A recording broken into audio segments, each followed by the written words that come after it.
So you came back for the rest of it. Good. Throw another log on, grab another beer, and settle in. You're going to like this last part. When I left off, the bravest thing that had ever happened to me had just happened. My best friend, in the dark of a two-man tent, the man I'd wanted for years and never said a word to, told me it had always been me. And I'd wanted to say it back.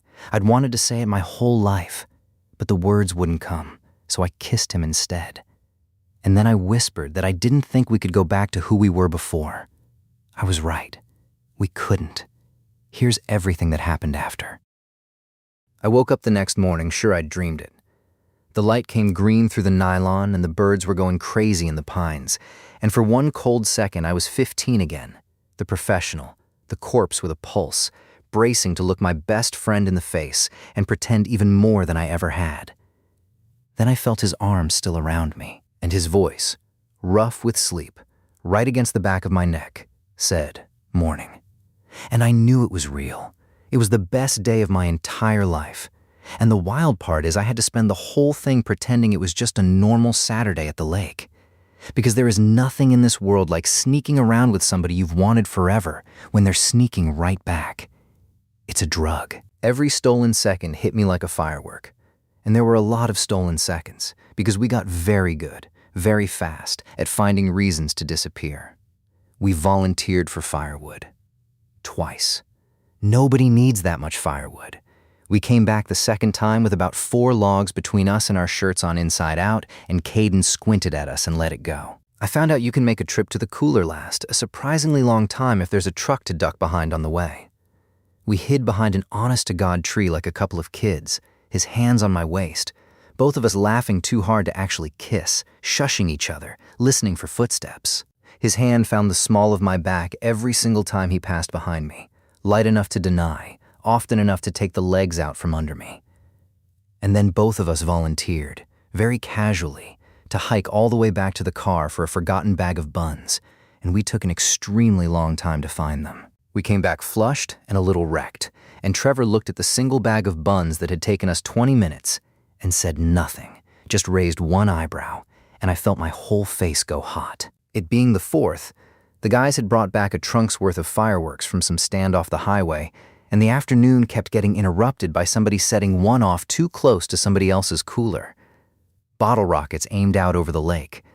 A Roman candle fight that Trevor swore he had under control right up until he didn't. Some brick of a thing Hunter lit that did absolutely nothing for 30 seconds and then went off like a car alarm and sent us all diving for the dirt. And every time one of them cracked and lit up the daylight, I felt Sawyer find my eyes across the campsite, and it was the only firework I was actually watching. That night we built another fire, and I had no idea what was coming. Sawyer got quiet. Sawyer, who was never quiet. He sat there turning a beer in his hands while the talk went on around us, and then he cleared his throat in a gap in it and said, "Hey, I gotta tell you guys something." And the whole circle looked up. And I looked up too, because I had no more idea than anybody else what was about to come out of his mouth. "Last night," he said, "that question about your first real one, when you knew. I didn't answer it straight, and you guys deserve the real answer. So here it is."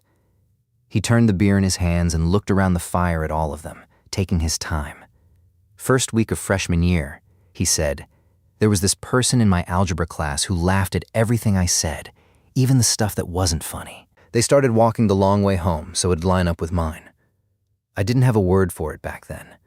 I just knew the whole day felt off if I didn't see him. I kept figuring it'd go away eventually. Year after year, it never did. He looked around at them, steady. You asked me when I knew. I knew the first week of freshman year.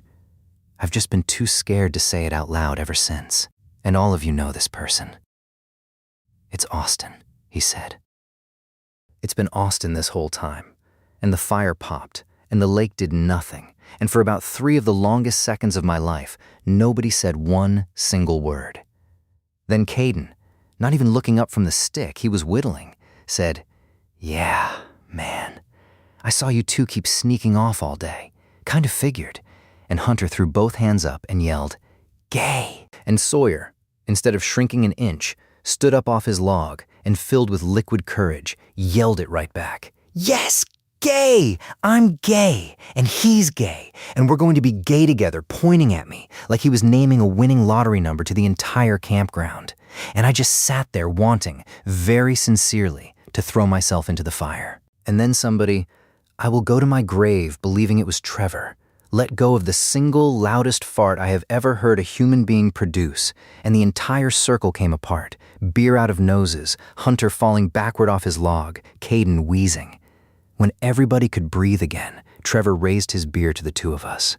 "To Austin and Sawyer," he said. "May it work out a whole lot better for you than it did for all those poor women he put through the ringer." And the circle lost it all over again, and Sawyer took a baw, and a beer got passed down the line to each of us. And I sat there, watching my straight-since-birth best friend take a bow at a campfire for being gay, and I leaned over and said, "You know, last night you couldn't even come up with a word for yourself. Couldn't name what this was. And now less than 24 hours later, you're announcing it to 4 guys in a lake. You're adapting to this faster than I did, and I had about a decade head start." He grinned at me, firelight all over his face. What can I say? I'm a fast learner.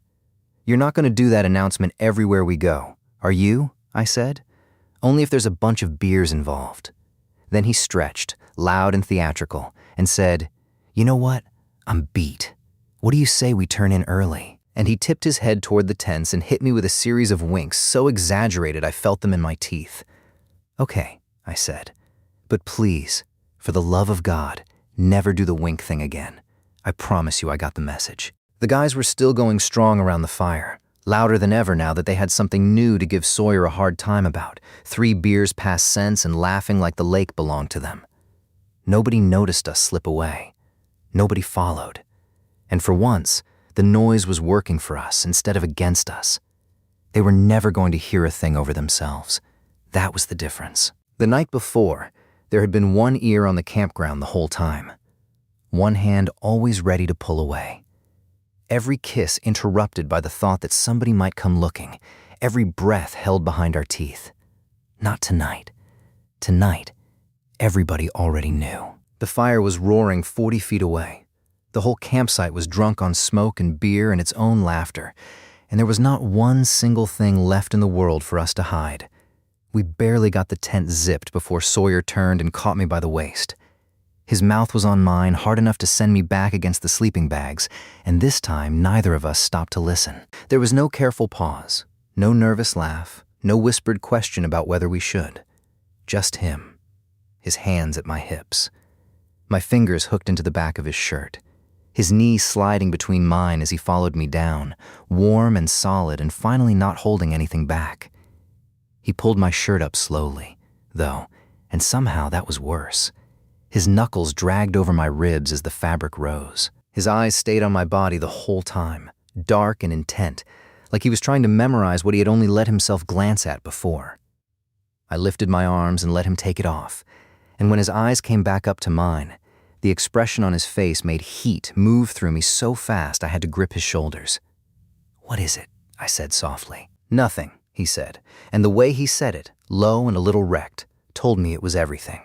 His palms spread across my chest, warm and rough from the dock and the rope swing and a whole day in the sun. His thumb moved once over my skin, and then his mouth followed, kissing the place his hand had been, then lower, slow enough that every inch became its own event. I had imagined this for years. I had imagined him careful, unsure, maybe even shy. I had gotten every part of it wrong. Sawyer was hungry. His mouth found my throat and stayed there until my head fell back.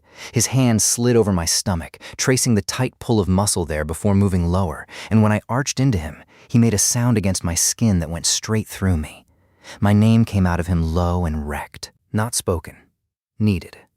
I fisted both hands in his hair and pulled him back up to me, kissing him until neither of us could breathe properly. His chest pressed to mine, bare skin hot against bare skin, and every time he shifted over me, I felt the strength in him, the flex of his arms, the hard line of his back beneath my hands, the way his whole body answered when I dragged my mouth along his jaw. He had been thinking about this too. That was the part I could hardly survive. Not just tonight. Not just since the lake. Longer. Every place his hands went carried the confidence of a man who had imagined it before. Every time he touched me, there was recognition in it, like he had already built this moment privately and was finally being allowed to step inside. "I've wanted this," he said against my throat. The words came out broken between kisses. How long? He went still for half a breath. Long enough. That answer did something to me. I rolled us over, and his surprised laugh disappeared when I kissed him again. I sat over him with his hands locked around my waist, his eyes moving over me like he still couldn't believe I was there. The firelight flickered faintly through the tent wall, catching the shine on his chest and the dark trail of hair below his stomach before it vanished beneath the waistband of his shorts. I followed it with my fingertips. His breath caught. That small sound nearly undid me. I leaned down, mouth at his chest, and felt every muscle in his body tense beneath me. His hands moved up my back and held me there, not guiding, not rushing, just gripping like he needed the proof of me under his palms. I thought I would be nervous. I had waited my whole life for this. I had spent years wanting him in silence, years teaching my face not to show it, years taking every casual touch he gave me and pretending it didn't stay with me afterward. But I wasn't nervous. I was the opposite. Every locked door I had ever built was standing open at once, and for the first time there was nothing on the other side of any of them that I had to keep from him.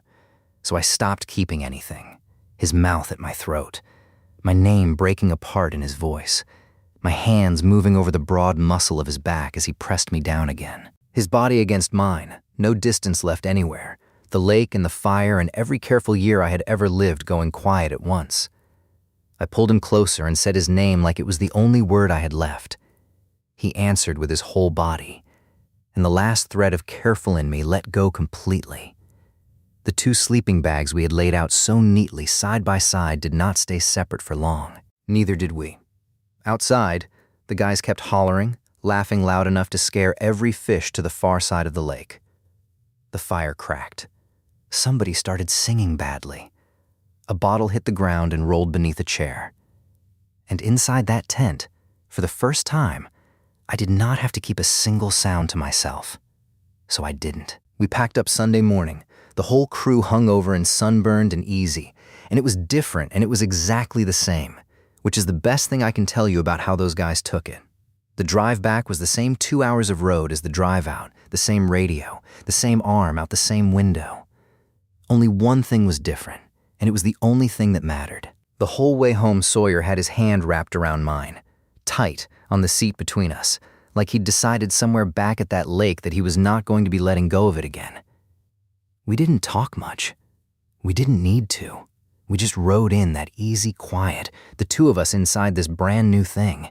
Neither of us saying out loud that we had no idea what came next.